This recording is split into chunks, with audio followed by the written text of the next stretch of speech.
I do not remember being born the way humans describe it, with hands lifting and voices whispering and names chosen with care. I remember pressure, weight, darkness packed tight around me like a fist. I remember heat rising from below and cold rain seeping from above, both fighting for my skin.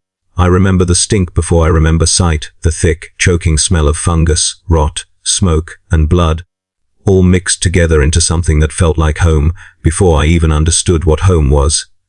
I clawed my way out of the ground. That is not a metaphor. My first act was violence against the soil itself. My hands tore through wet earth that clung to me like it wanted me back. The mud was alive with crawling things, spores bursting as I moved, releasing clouds that burned my eyes and filled my lungs. I gasped, and that first breath tasted of ash and shouting. Somewhere above me, something heavy roared. Somewhere nearby, something died loudly. I did not know what any of it meant, but my body did. My body knew exactly what to do: stand, breathe, fight. There was no childhood, no softness, no time where I was small and protected. The moment I broke the surface, I was already late. Shapes loomed over me, huge, hunched figures moving with purpose, their voices like grinding metal and laughter. One of them noticed me, nudged me with a boot that felt like a falling wall, and barked something I didn't understand but somehow obeyed. I scrambled to my feet, slipping in mud slick with old blood, my muscles already thick and aching like they'd been used 1,000 times before. I belonged the moment I survived that first minute. Around me, the land was nothing but scars, craters filled with stagnant water, broken machines half swallowed by fungal growth, bones worked into the ground like roots, smoke drifted constantly, fed by fires that never seemed to go out, turning the sky into a low, choking ceiling. Noise was everywhere, engines coughing, weapons barking, voices shouting and laughing and screaming all at once. Silence did not exist. If it ever did, no one remembered it. No one spoke to me like I was new. No one asked where I came from. New things were expected. New things either kept up or got crushed. I was shoved forward into motion without explanation, following the flow of bodies like a current. I learned by watching. I learned by copying. I learned by getting hit when I did it wrong. The first blow I ever took split my lip and knocked me flat into the mud. I remember the shock of it, the sudden brightness behind my eyes, the warm taste of blood flooding my mouth. I also remember laughing. I didn't choose to laugh. It just came out loud and rough, because the pain meant I was still there. The one who hit me laughed too, a deep, satisfied sound, and hauled me back up by the shoulder. That was approval. Somewhere in that first stretch of time, minutes, hours, I couldn't tell, I realized something important. War was not happening around me. War was the ground. War was the air. War was the reason things moved at all. There was no beginning to it that I could see, no end anyone expected. Fighting wasn't an interruption of life. It was life's default state. We moved as a mass, not in lines or ranks but in surges. When something ahead made noise that wasn't ours, we ran toward it. When something exploded, we cheered unless it landed too close. When someone fell and didn't get back up, we stepped over them without slowing. There was no mourning. There was no pause. If they couldn't keep moving, they were already finished. I felt strong almost immediately. Not trained, strong. My muscles burned and tightened with use, responding eagerly to strain. Hunger came and went, answered whenever there was something to eat, which could be almost anything if you were desperate enough. Fatigue existed only as a dull pressure that never quite forced rest. When I stumbled, I was kicked back upright. When I hesitated, someone shoved me forward. The world made sense in that brutal way that doesn't allow questions. I learned quickly that survival meant fighting, and fighting meant belonging. If you fought, you were part of the noise. If you were part of the noise, you mattered. Not as an individual, individuals were fragile, but as weight, as momentum, as another body adding force to the push. There were no words for peace, no stories about before. No one sat down to explain why we were here or where we were going. Direction was decided by sound and resistance. Loud things attracted us, hard things excited us. Anything that pushed back was worth more than things that broke too easily. Sometimes, between clashes, when the engines idled and the fires burned low, I would feel something like restlessness creeping under my skin. A tightness. An itch. The world felt wrong when it wasn't screaming. I didn't know why yet. Only that stillness made my thoughts uncomfortable, like they were trying to form shapes they weren't meant to have. As soon as the noise picked up again, the feeling vanished. Looking back now, if back even means anything anymore, I understand that this was not learning. It was remembering. Everything I needed was already there, buried under the mud with me. The ground did not give birth to me gently. It threw me out because it needed me moving, fighting. Adding to the endless churn, peace was not a word anyone bothered to invent, because it would have been useless. It would not have described anything real. It would not have fed engines or sharpened blades or kept bodies moving forward. War did all of that without explanation. I was born knowing that, even if I didn't have the words for it yet. If being born was violence, then joining the tribe was correction. No one welcomed me. No one needed to. The tribe was not a place you entered. It was a thing that pressed in on you from all sides, testing, squeezing, grinding away anything that didn't belong. I learned its rules the only way rules were ever taught, through impact. A fist to the ribs for standing where I shouldn't. A boot to the back for moving too slow. A laugh and a shove forward when I survived it. Strength was not admired. It was expected. Every hour felt like an evaluation. You were measured by how hard you hit, how long you stayed standing, how much noise you made when things exploded. Weakness was not a moral failure, it was a logistical problem, and problems were solved immediately, sometimes with a beating, sometimes with a knife, sometimes by simply being left behind when the engines roared and the ground shook. I learned quickly to take what I needed. Food was never given. Food was claimed. It didn't matter if it came from a smoking carcass, a half-burned ration crate, or something that had once been alive and was still twitching. You ate when you could, because the next chance was never guaranteed. I remember tearing into meat with my hands while another body pressed against mine, both of us snarling and shoving, until someone bigger cracked us apart and took the rest. Weapons were the same. There were no clean armories, no racks with labels and inventory tallies. Weapons lay in heaps, rusted blades, cracked firearms, things bolted together from scrap and belief. If you wanted one, you grabbed it. If someone else wanted it more, they took it from you. The tribe did not care who held what, only that someone was always ready to swing, fire, or crush. Scars became currency. Each mark on my body was proof that I had failed once and not failed again. A split brow that never healed straight. A burn across my shoulder where an engine backfired. Teeth chipped and replaced by rough metal driven in with a hammer. Pain followed me constantly, but it was never questioned. Pain meant I was still being tested. Pain meant I was still useful. I learned to laugh when it hurt, not because it was funny, but because laughter confused those who expected whining or collapse. Laughter marked you as someone who could be hit again, someone worth keeping around. When my ribs ached so badly I could barely breathe, I laughed. When blood ran into my eyes, I laughed. The sound came out raw and harsh, and every time it did, I felt myself sink deeper into the tribe. Like roots taking hold in broken ground, the noise never stopped. Engines coughed and screamed day and night. Crude machines hammered together by hands that understood violence better than logic. Metal rang under blows. Voices shouted over one another in constant argument and amusement. Even rest, if it could be called that, was loud. Bodies sprawled around fires or engines, snoring, muttering, twitching, always ready to surge back into motion at the slightest provocation.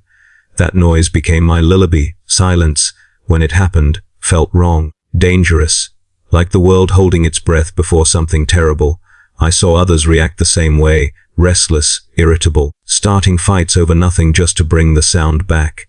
Noise meant life. Noise meant movement. Noise meant the tribe was still alive and hungry. Those who could not adapt vanished quickly. Sometimes they died loudly, crushed in brawls or torn apart during raids. Sometimes they just weren't there anymore, a space at the fire left empty. A body not counted when we surged forward again. No one asked where they went. Remembering the week served no purpose. I stopped thinking in terms of before and after. There was only now, only the current moment of motion and pressure. The tribe flowed across the land like a living thing, growing when it fed, shedding when it moved too fast. I was part of that flow, a cell in a larger body that cared nothing for individuality. The idea of being alone became unthinkable. Alone meant exposed. Alone meant silent. And silence was death. Sometimes, when the fighting lulled and the engines idled, I would sit among the others and feel something heavy settle over me. Not sadness, not fear, but a dull impatience, like waiting too long for a blow that never came. My muscles twitched. My jaw clenched. The world felt unfinished unless something was being broken. I didn't have words for it then. I only knew that the tribe fed that feeling, kept it satisfied with constant conflict. When a brawl broke out nearby, I joined without hesitation. When a raid was called, I ran toward it, heart pounding, senses sharpening. The moment the fighting began, that restless pressure vanished, replaced by clarity and purpose. The tribe ate the weak so the rest could keep moving. I learned that lesson well. By the time I realized, I no longer remembered what it felt like to hesitate. It was already too late to care. I was strong. I was loud. I was still standing. And in the tribe, that was the only measure that mattered. I used to think fighting was the tribe. Then I saw what fed the tribe. And I understood that brawling was only the surface froth on something deeper, something built, hammered, welded, and screamed into existence behind the lines where the smoke never cleared.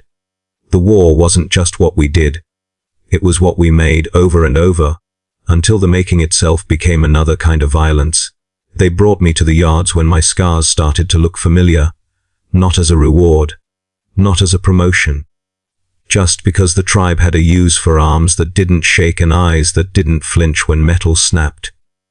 The yards were where the tribe's lungs lived, where it breathed smoke and exhaled engines.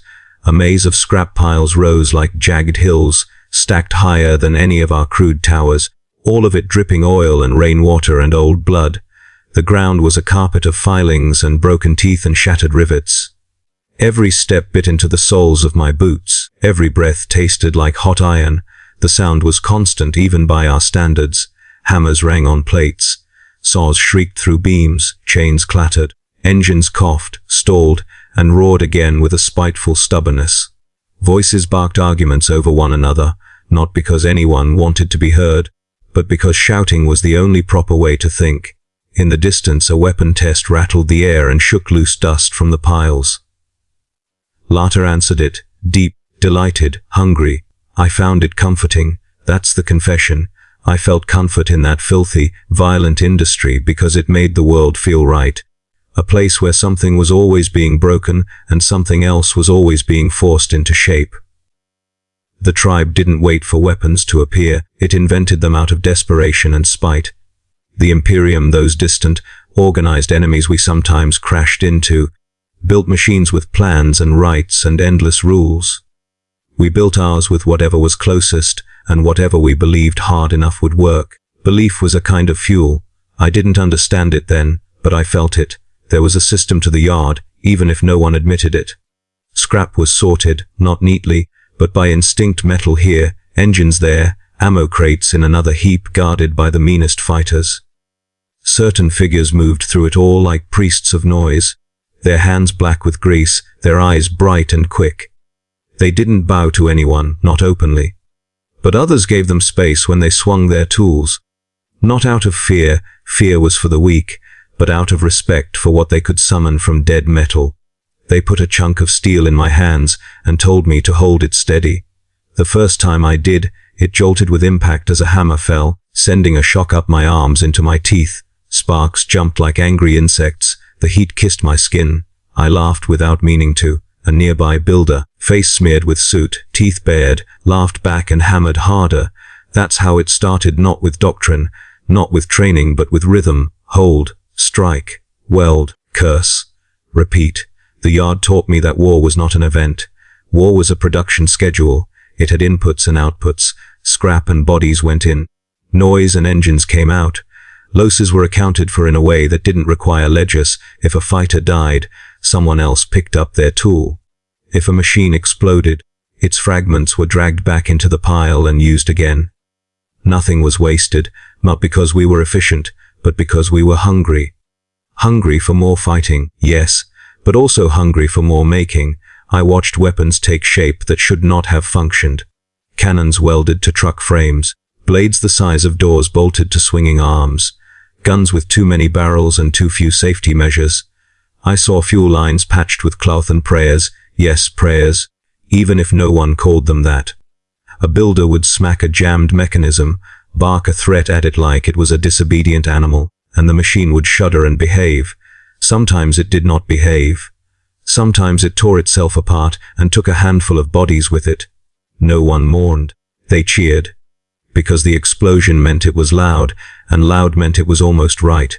There were raids during this time, short, brutal trips out from the yard to bring back more scrap, more fuel, more things to feed the machine. We'd roll out in rattling convoys, engines coughing smoke into the ash sky, tires throwing up mud and metal dust. The world beyond the yard was ruins and battlefields layered on top of each other, like someone kept tearing a place down and rebuilding it wrong. When we found enemies, it wasn't just killing. It was harvesting. I remember dragging metal plates off a burning transport while rounds snapped overhead, my hands blistering against heat. I remember tearing a weapon from a dead soldier's grip and feeling its unfamiliar weight, the clean workmanship of it, the disciplined simplicity. I remember laughing because it looked too neat, too fragile, like it expected rules. Back in the yard, that weapon was dismantled within minutes, its parts scattered into the heaps, its identity erased. Whatever it had been became raw material for something louder. This is where I began to sense the certainty growing inside us, the belief that war itself wanted us to exist. Every successful raid reinforced it. Every time a machine held together long enough to ram through a wall and keep going, it felt like proof. Not proof in a holy sense, no sermons, no scripture, but proof in the way a punch is proof. The universe hit us, and we hit back harder. That was the only logic that mattered. The tribe grew around that logic. The yard expanded, fires multiplied, more builders appeared, drawn by the promise of scrap and noise. More fighters arrived too, swelling the mass of bodies that surged through the camp like a tide. With growth came hierarchy, crude but undeniable. Bigger fighters took bigger pieces. Loud voices became louder. Arguments turned into brawls that ended in broken bones and laughter. At the center of it all was the one who decided where the war went next, never by map, never by plan, but by instinct and appetite. When that figure moved through the yard, engines revved as if sensing it. Fighters straightened as much as they ever did. Builders hammered faster. Not because they were afraid, though some were, but because that presence promised direction. Direction meant fighting, and fighting meant belonging. I learned to read the camp's mood by its sound. When the engines idled too long, tempers rose. When the weapons tests were too quiet, brawls broke out. When the builders ran out of good scrap, raids were called with a hunger that tasted like metal in the mouth. We were not organized, not like the Imperium, but we were patterned, predictable in our hunger. There were nights, if you can call them nights under ash clouds and firelight, when the whole camp would surge into a frenzy of preparation, plates bolted on, ammo loaded, blades sharpened, paint slapped across armor in crude marks of identity that mattered only until the next brawl. The air would thicken with ozone and fumes, and the chanting would start, not a prayer, not exactly, but a rhythmic roar that grew until it shook the ground. Those roars were not words. They were intention made sound. I felt it in my bones, that collective momentum building, as if the tribe itself was becoming a single creature with a single hunger. In those moments, I didn't feel like an individual at all. I felt like a tooth in a jaw, part of something that would bite down on the galaxy until it screamed. And the galaxy did scream. We heard it in the distance sometimes, the deep thunder of organized artillery, the disciplined rhythm of marching troops, the cold, sharp crack of weapons that didn't rely on belief to fire. When we collided with those forces, it was always messier than fighting scavengers or weak settlements. Those enemies pushed back with structure, with stubbornness, with fear turned into duty, and that resistance made our making feel even more inevitable. Because the louder and bloodier our victories became, the more the camp believed it was supposed to happen. Each wreck we dragged back became a new engine. Each fallen enemy became a new story told through laughter and scars. Each time we should have failed and didn't, The tribe's confidence thickened like smoke. Conflict stopped being a choice. It became a biological rhythm, like breathing, like hunger, like the restless itch that crawled under my skin whenever the yard grew too still. I began to realize that even if the camp fell silent, even if every engine died and every fire went out, something inside us would keep pushing, keep demanding noise, keep demanding war, because we had built ourselves around it. We were not just fighting anymore. We were manufacturing the future, one brutal, smoky, laughing blow at a time. The first time the galaxy truly pushed back, I thought it was a mistake. We had smashed plenty of things before, settlements that folded, scavenger bands that scattered, weak fortifications that cracked open with a good charge and a louder engine. Those fights were fun in a simple way. Loud, fast, and over before the smoke had time to settle. But this time was different. This time, the noise answered us in a language we didn't speak fluently yet. The city burned before we even reached its walls, not from us, from them. Towers of stone and metal were already collapsing inward. Detonations walking methodically through districts like measured footsteps. The air tasted sharp and chemical, layered over the familiar smoke. Sirens wailed in patterns too regular to be panic. Searchlights cut through the ash with disciplined sweeps. I remember feeling a flicker of confusion beneath the excitement. Someone here had prepared. Someone here expected us. That realization made the camp roar louder. Engines screamed as we surged forward, armored convoys tearing across broken ground toward the city's edge. I felt the vibration of it in my teeth, in the metal bolted to my bones, in the heat pooling under my skin. The familiar hunger surged, run, hit, break, but now it was sharpened by something else. Anticipation. Resistance always tasted better. The first wall didn't fall easily. Heavy guns opened up from prepared emplacements, their fire precise and merciless. Vehicles exploded mid-charge, flipping end over end in clouds of fire and shrapnel. Bodies were torn apart before they even reached the rubble. I watched a group ahead of me vanish in a single synchronized barrage, reduced to scattered pieces and drifting smoke. For a heartbeat, just one, I wondered if this might finally be enough. Then the charge didn't stop. Those who weren't blown apart kept running. Those who fell were stepped over. Those who should have died kept moving longer than sense allowed. The noise didn't fade. It grew. Our momentum slammed into the wall like a living thing. Bodies and metal and rage piling up until the structure groaned and cracked under sheer pressure. When it broke ugly. We poured into streets already choked with fire, fighting at close range where discipline struggled against raw force. I remember the faces of the defenders, masked, uniformed, moving in formations even as chaos erupted around them. They fought hard. They fought together. They didn't scatter when things went wrong. They fell back, regrouped, counterattacked with grim efficiency. It was exhilarating. Every step forward was paid for in bodies, ours and theirs. Every intersection became a killing ground. I smashed through a firing line, took a round that punched clean through my shoulder, and kept going because stopping felt worse than the pain. My vision narrowed, sharpened. The city screamed as it died, buildings collapsing, fuel stores igniting, Vox towers toppling in showers of sparks. This wasn't conquest, this was collision. Losses mounted fast, too fast to count. I saw fighters I'd brawled beside for years disappear in flashes of light, crushed under falling masonry or torn apart by disciplined volleys. And yet, the forward push never slowed. If anything, it intensified. Each death fed the surge, thickening it, giving it more weight. I began to understand something fundamental then. We were not conquering the city. We were infecting it. Every block we took was immediately ruined beyond use. Every victory left nothing to hold.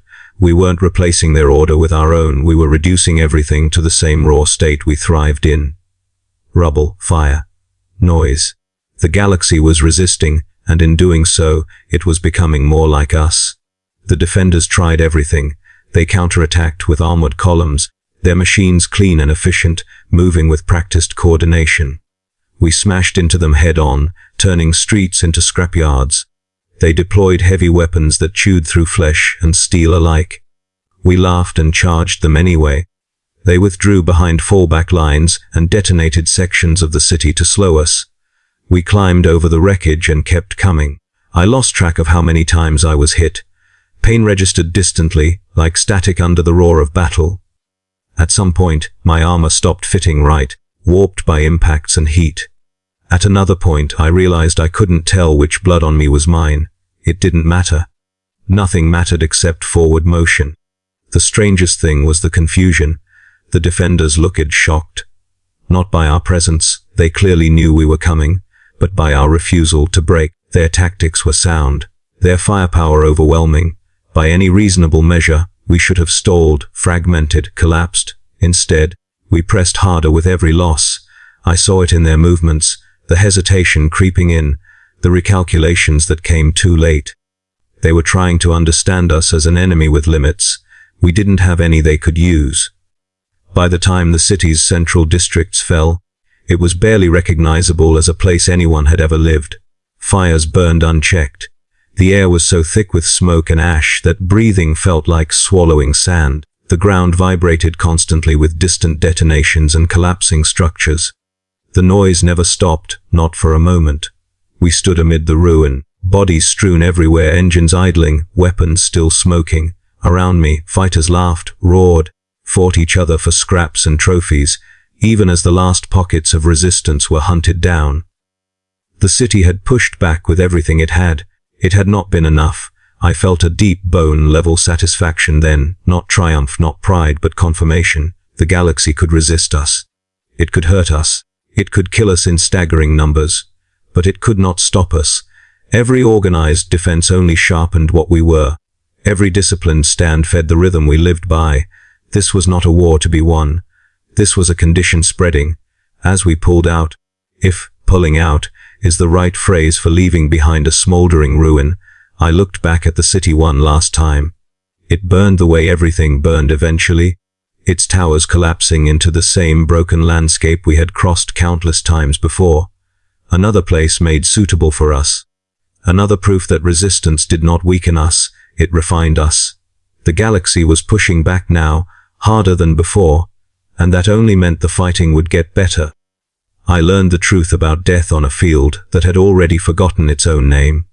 The ground there was layered, old battles pressed beneath newer ones, metal and bone compacted into something almost solid.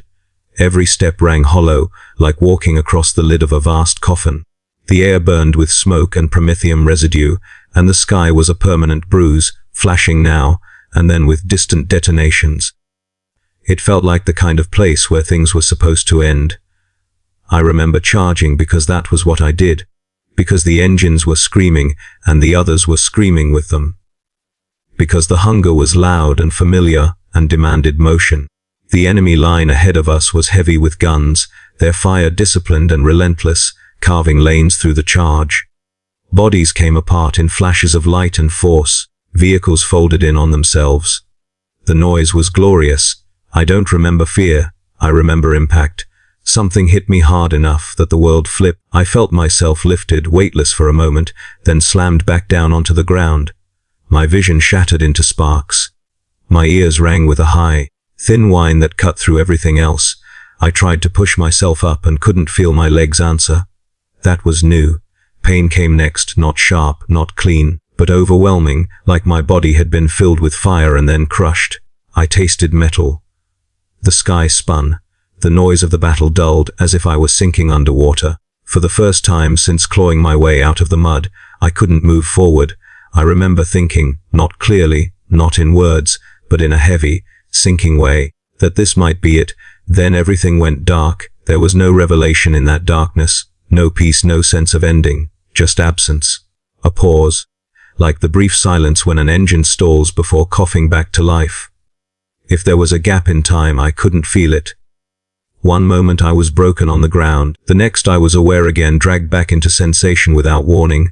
The stink hit me first, oil, burnt metal, rot, fungus, a place indoors, low, ceilinged and loud with machinery. My eyes snapped open and the world slammed back into focus too sharply. Harsh lights burned overhead, shadows loomed and shifted. I was on a slab of metal, restraints biting into what was left of my limbs.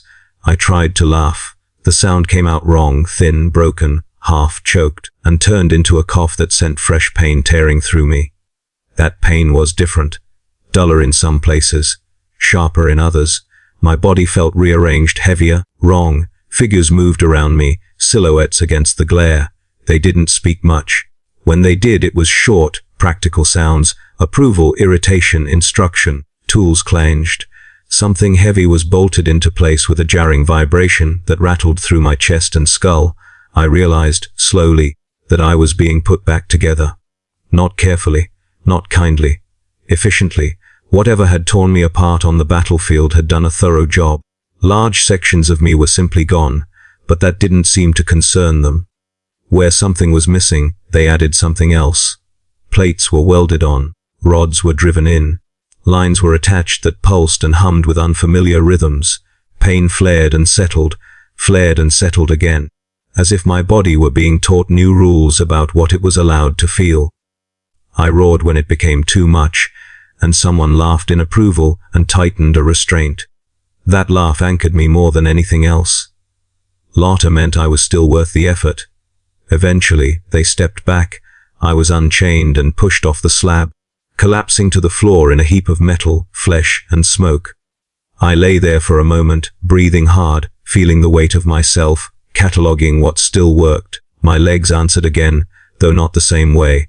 My arms were stronger, heavier, less precise. My chest vibrated faintly with each breath, something inside me humming where there had once been only muscle and bone. Someone kicked me. Up! They barked, so I got up. There was no ceremony, no rest, no time to process what had happened. Within hours, maybe less, I was shoved back into the noise, back into the crush of bodies and engines. The battle I had fallen in was still going. The field hadn't changed much. More wreckage, more fire, more dead. I stepped back into it like I'd only been gone for a moment. That was when it settled in, slow and heavy. Death hadn't stopped me. It hadn't even slowed me down in any way that mattered. It had been an interruption, nothing more. A delay while something broken was reinforced enough to keep moving. The darkness I'd fallen into hadn't been an ending. It had been a pause in production. I tested this realization the only way I knew how. I charged harder. I threw myself into the thickest fighting, into fire that should have erased me completely. I felt impacts that would have ended me before tear through what I had become, and still I kept moving. Pieces broke, systems failed and compensated. Pain surged and flattened into something distant and manageable. Each time I fell, I got back up. Each time I should have stayed down, something dragged me back into motion. Hands, machines, momentum, it didn't matter. The result was the same. I returned to the fight altered but intact enough. Others noticed. I wasn't alone in this. Fighters around me bore the same signs: patched bodies, crude augmentations, movements that ignored damage that would have been fatal once. We didn't talk about it. There was no need. We exchanged glances in the brief lulls between clashes, a shared understanding passing between us. Death had lost its authority. Not completely. Some still ended permanently, reduced to fragments too scattered to recover, or crushed so thoroughly there was nothing left to reinforce. But those cases felt rarer now, like exceptions rather than rules. Most of us came back, one way or another, louder and heavier than before. That realization changed something deep inside me. The hunger intensified. If death was only a delay, then there was no reason to hold back. No reason to fear overcommitment. No reason to preserve anything for later. I fought harder, risked more, laughed louder. The pain became just another sensation to ride, another indicator that I was pushing far enough. I began to understand why the tribe never slowed, why it never worried about losses, why it fed itself into battles that should have annihilated it. We weren't meant to end. We were meant to continue, no matter how many times the universe tried to stop us. Each attempt only made us denser, more resistant, more entrenched in the cycle. Destruction didn't cleanse us, it refined us. The field eventually fell silent, or as silent as such places ever get. We moved on, dragging wreckage and bodies with us, feeding the yards with fresh material. I marched with the others, heavier than before, my joints clanking softly under my skin, my breath accompanied by a mechanical undertone. I felt alive, not in a gentle way. Not in a way that allowed reflection. Alive in the only way that mattered here. Functional, aggressive, persistent. Death had taken a swing at me and failed to finish the job. I knew then, with a certainty deeper than thought, that it would keep trying, and I would keep getting back up. After a while, the battle stopped having edges. I don't mean they grew smaller or quieter. If anything, they grew broader, more frequent, layered one atop another until it was impossible to tell where one ended and the next began. What vanished was definition. Victory blurred into survival. Survival blurred into routine. Routine blurred into a constant forward motion that no longer required thought, only momentum. I stopped remembering why we fought certain enemies. At first, that bothered me. There was a time, brief, distant, when the sight of a new foe sparked curiosity alongside hunger. What kind of fight would this be? How hard would they push back? What noises would they make when they broke? But now, enemies were just obstacles that made noise. Their banners meant nothing. Their symbols passed through my awareness like smoke. They resisted. That was enough. Time became unreliable. There were stretches where fighting never fully stopped, where we surged from one clash into another with only enough pause to rearm, refuel, and bolt on fresh scrap. Other times, there were long marches through dead zones and ruins where nothing pushed back at all. Those were worse. My thoughts grew restless in the quiet, circling aimlessly. Like engines revving without a load, I began to measure time by violence, not by how many enemies fell, but by how often the fighting surged hard enough to drown everything else out. A good stretch of war made the itch fade, smoothed the pressure inside my skull. A lull let it creep back in, gnawing, demanding release. When the next clash finally came, it felt less like a decision and more like relief. I watched others change the same way. Fighters who once argued and boasted now moved with blank efficiency between fights, conserving energy not out of discipline, but out of instinct. When the noise returned, they exploded into motion without hesitation, as if pulled by invisible lines. Conversations, when they happened at all, were short and functional. Who needed ammo, who needed patching, which engine was closest. No one told stories anymore. Stories imply reflection. Reflection implies distance. Distance was dangerous. The yards grew larger, dirtier, more entrenched. Machines that had once been assembled for specific raids now ran continuously, their original purpose forgotten. Engines were repaired not because they were needed for something specific, but because idle engines made the camp uneasy. Builders hammered and welded through sheer habit, feeding the constant need for noise and motion. I spent less time thinking of myself as a fighter and more as a component. That word crept into my thoughts uninvited, and once it was there, it fit too well to remove. I functioned. I absorbed damage. I delivered force. When something broke, it was reinforced or replaced. When I stalled, I was kicked back into motion. No one asked what I wanted. I had stopped asking myself. Purpose still existed, but it had hollowed out. There was no goal beyond continuation, no imagined end state where the fighting would stop and something else would begin. The idea of after felt abstract, almost laughable. After what? After the galaxy stopped resisting. After everything was broken. Those concepts didn't hold weight anymore. The war didn't move toward an end. It moved outward, sideways, inward, wherever resistance appeared. Sometimes, in the brief moments before a charge, I caught myself scanning the horizon without knowing what I was looking for. Not enemies, they were always there. Not objectives, we rarely cared. It was more like a reflexive check, as if some part of me expected to see a sign, a boundary, something that would say enough. There never was. The galaxy felt endless in its capacity to be fed into the machine. Every time we smashed a force that should have been the limit, another appeared somewhere else, louder, better prepared, more disciplined. And every time we adapted, not by learning in the way humans learn, but by surviving until the resistance reshaped us. I stopped feeling pride. That surprised me when I noticed it.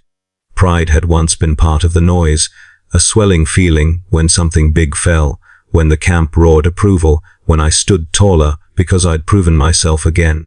Now success felt flat, necessary, like breathing. You don't feel proud of breathing. You just do it because stopping hurts. Losses stopped registering emotionally. I knew when bodies fell. I stepped over them. Sometimes I recognized markings or shapes I'd seen before. The knowledge passed through me without sticking. There was no grief, no anger. Just a brief recalculation of spacing, a shift in formation, a tightening of momentum to compensate. This wasn't cruelty. It was efficiency stripped of all ceremony. On one particularly long campaign, through Manufactorum ruins that never seemed to end, I realized I could no longer tell how long I'd been moving. My body bore layers of repair and reinforcement, some so old they'd become part of my baseline. My thoughts felt worn smooth by repetition. Even pain, once a bright signal, had dulled into a constant background pressure that only spiked when something truly catastrophic happened. I wondered, briefly, if this was what peace was supposed to feel like. The thought disturbed me enough that I charged harder in the next engagement, throwing myself into the thickest resistance just to feel something spike again. The impact, the noise, the violent clarity, it washed the thought away immediately. That became my answer to doubt. Whenever reflection threatened to surface, I drowned it in action. Whenever meaning tried to reassert itself, I buried it under wreckage. The war rewarded that behavior. The more I surrendered to the cycle, the smoother everything felt. Less friction, less hesitation. I was becoming exactly what the war required. There were moments, rare, fleeting, when I glimpsed what I had lost. A human settlement once, half intact, with murals still clinging to its walls beneath soot and damage. Faces painted there, eyes lifted toward something hopeful. The sight made something twist uncomfortably in me. Not sadness, confusion. Those images didn't fit anywhere in my internal machinery. They were gone moments later, burned and shattered like everything else. Time ceased to matter entirely. I couldn't tell if I had been fighting for years or decades. My body suggested longevity, my memory did not. The past compressed into a handful of impressions: mud, engines, fire, resistance. Anything outside that loop faded quickly, discarded by a mind that no longer needed it. Purpose existed, but it was empty of reflection.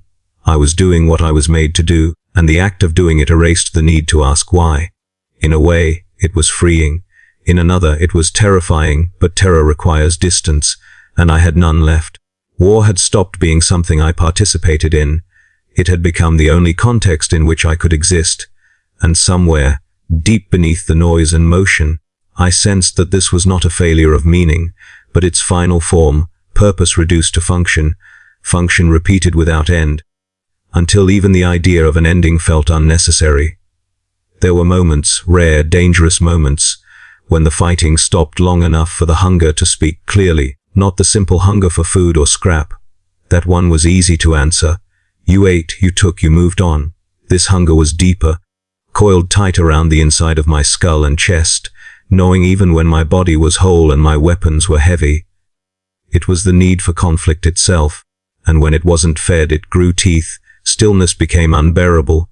I remember a stretch of time when we crossed a dead region. No settlements, no convoys, no organized resistance. Just ruins so old they had collapsed into themselves, swallowed by dust and fungus. Engines idled. Fires burned low, the noise thinned. At first, it felt like rest. Then the itching started. It began as a tightness in my limbs, like energy trapped with nowhere to go. My hands flexed around my weapon without conscious thought. My jaw clenched until my teeth ached. Around me, others reacted the same way, shifting, pacing, picking fights over nothing. Arguments flared and turned violent in seconds, bodies crashing into one another just to break the silence. I joined in without thinking. The blows didn't matter. Who won didn't matter. What mattered was the impact, the release when fist met flesh and bone rattled. For a few moments, the hunger eased. When the brawl ended and the noise faded again, it came back worse than before. That's when I understood rest was dangerous. Silence was not peace. Silence was starvation. I saw what happened to those who tried to endure it. Some grew erratic, twitchy, their movements jerky as if something inside them was misfiring.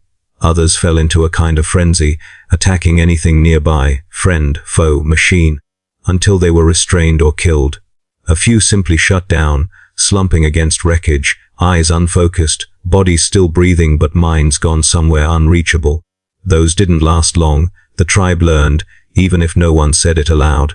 When the noise dipped too low for too long, something had to be broken. A machine torn apart and rebuilt louder. A structure smashed. A fight started and escalated. If no enemy appeared, we made one out of ourselves. Better that than the quiet. The hunger didn't sleep, even when I did. Sleep came in fragments, short, heavy drops into unconsciousness broken by dreams that were nothing but noise and motion. I'd wake with my heart pounding, muscles tense, hands already reaching for a weapon. The absence of immediate conflict felt wrong, like waking up underwater and realizing you hadn't drowned yet. I started seeking out the loudest places instinctively, the front of the charge, the thickest resistance, the biggest explosions. I wasn't alone in that. Others gravitated the same way, clustering where the fighting was densest, where casualties were highest. It wasn't bravery. It wasn't recklessness. It was self-preservation of a different kind. Battle fed the hunger. In the moments when it was satisfied, when the air shook with gunfire, when screams and engines overlapped into a single roar, I felt calm, focused, whole. My thoughts aligned cleanly behind action. Pain faded into usefulness. Doubt vanished entirely. I realized then that war wasn't just what kept us alive. It was what kept us sane. Without it, the pressure inside had nowhere to go. With it, everything made sense. Hit what's in front of you. Keep moving. Don't stop. Don't think. I began to notice how the tribe unconsciously structured itself around this truth. Lulls were shortened. Raids were launched more aggressively. Even when resources were low, we pushed forward anyway, seeking resistance like a drug. Builders worked faster, louder, over-engineering weapons not because they were needed, but because the noise calmed the camp. Engines were revved unnecessarily. Guns were fired into the air just to hear them bark. Noise became a form of medicine. I remember one brief attempt at order. Someone tried to impose a pause, to consolidate, to prepare properly. The idea spread for less than a cycle before it collapsed under its own weight. Fights broke out. Equipment was sabotaged. A fuel dump exploded mysteriously. By the time the smoke cleared, the pause was forgotten and the charge resumed, harder than before. The hunger had rejected restraint. I felt it growing inside me too, stronger than ever. Not louder, sharper, more precise. It didn't scream anymore. It waited, patient and relentless, confident it would be fed eventually. That confidence was terrifying in a way I didn't have words for. It meant there was no alternative path left to consider. War wasn't optional. It was maintenance. I began to fear the idea of an end, not because I wanted the fighting to stop, but because I couldn't imagine existing without it. What would I be in silence? What would be left of me if the engines died and the guns cooled, and the galaxy finally ran out of things to push back? The thought made my chest tighten in a way no weapon ever had. I saw that fear mirrored in others. In the way eyes darted during quiet stretches. In the way bodies leaned forward as if ready to sprint at the slightest provocation. In the way laughter grew harsher, more forced, when nothing was actively being destroyed. Rest was dangerous. Reflection was worse, so we avoided both. We kept moving. We kept fighting. We kept feeding the hunger, because the alternative was to let it turn inward and tear us apart. The galaxy gave us enemies, and we were grateful for it, even as we crushed them. I don't know when I stopped imagining anything beyond the next battle. At some point, the idea of after dissolved completely. There was only the next surge, the next roar, the next impact. The hunger no longer needed to be explained or questioned. It simply was, an ever-present force shaping every decision, every movement. War was no longer just what kept us alive. It was what kept the darkness at bay, and I knew, deep in whatever part of me still understood fear, that if the fighting ever truly stopped, the hunger would not. It would turn on us. There is no beginning to this part of my life, and there will be no end. I understand that now with a clarity that does not fade, no matter how much noise surrounds it. The march does not start, it simply is. A constant forward pressure, a grinding advance across worlds that blur together into a single, endless battlefield. I move because the mass moves. I fight because the noise demands it. I exist because stopping has never been an option offered to me. We cross stars the way we once crossed mud, not with charts or careful planning, but with appetite. Engines roar in the void, crude and furious, rattling the hulls they are bolted into. The ships smell of oil, fungus, and bodies packed too tight. Gravity is a suggestion at best. The noise never truly stops. Even here, metal creaks, systems thrum, voices shout for no reason other than habit. Silence would be unbearable. When we land, it is always the same. Ruin waiting to be made louder.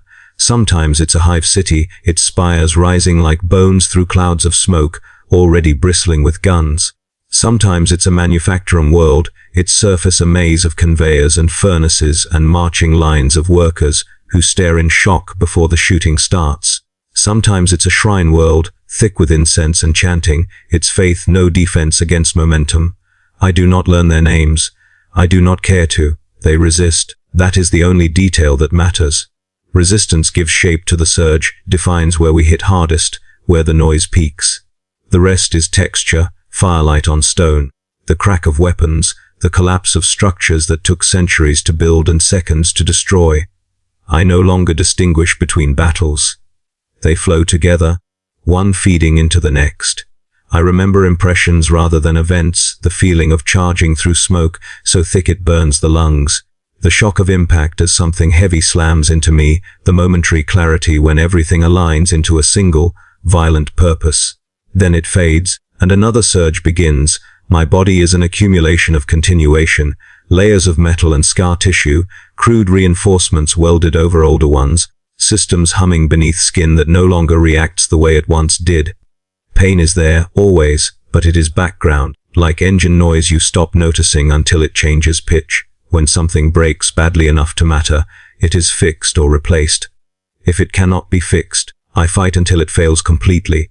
That failure has not come. I have stopped wondering why. Around me, the march never thins. New bodies appear as old ones vanish, drawn in by the same hunger that once clawed me out of the mud. They learn quickly or they disappear. The cycle does not pause to teach. It only rolls forward, grinding weakness down into fuel. Sometimes I catch sight of something almost familiar in their eyes, confusion, excitement, raw appetite. I do not mentor them. I do not warn them. There is nothing to explain that the march will not teach on its own. We do not build toward an ending. That is the great misunderstanding outsiders make when they look at us from afar, through lenses of strategy and prophecy.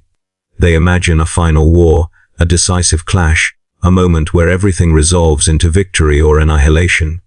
They believe conflict must move toward conclusion. It doesn't. It spreads. Every world we break becomes another place that cannot return to what it was. Every defense that pushes back hard enough reshapes us, makes us denser, louder, more certain. There is no victory condition to meet, no threshold where the hunger will be satisfied and lie down quietly. The hunger does not want an end. It wants continuation. I think, sometimes, rarely, about what would happen if the galaxy truly ran out of resistance. If every gun fell silent, if every wall lay in ruins, and no one remained to push back. The thought does not bring comfort. It brings a tightness in my chest that no amount of violence has ever quite erased. Because I know the truth. If the march ever had nothing left to fight, it would turn inward, it would fracture, devour itself, tear apart the very mass that gives it form. War has kept us coherent. Noise has kept us alive. Without them, there would be nothing to hold us together. So the galaxy must keep pushing back, and we must keep answering. I no longer question the cycle, because questioning serves no function. It does not make me stronger. It does not make the march slower. It does not quiet the hunger. Those parts of me that once tried to imagine alternatives have been worn smooth by repetition, ground down into the same featureless certainty as everything else. War continues because it must, and I continue because I am made of it. This is my confession. If confession is the right word for something that feels less like regret and more like acceptance, there will be no final battle where everything ends in fire and clarity. There will be no moment of rest earned through total destruction. There will only be the next surge, the next roar, the next impact. Eternity is not silent. Eternity is loud, brutal, and endlessly awake, and I will march in it forever, because stopping has never been allowed, and because, somewhere along the way, I stopped wanting it to be.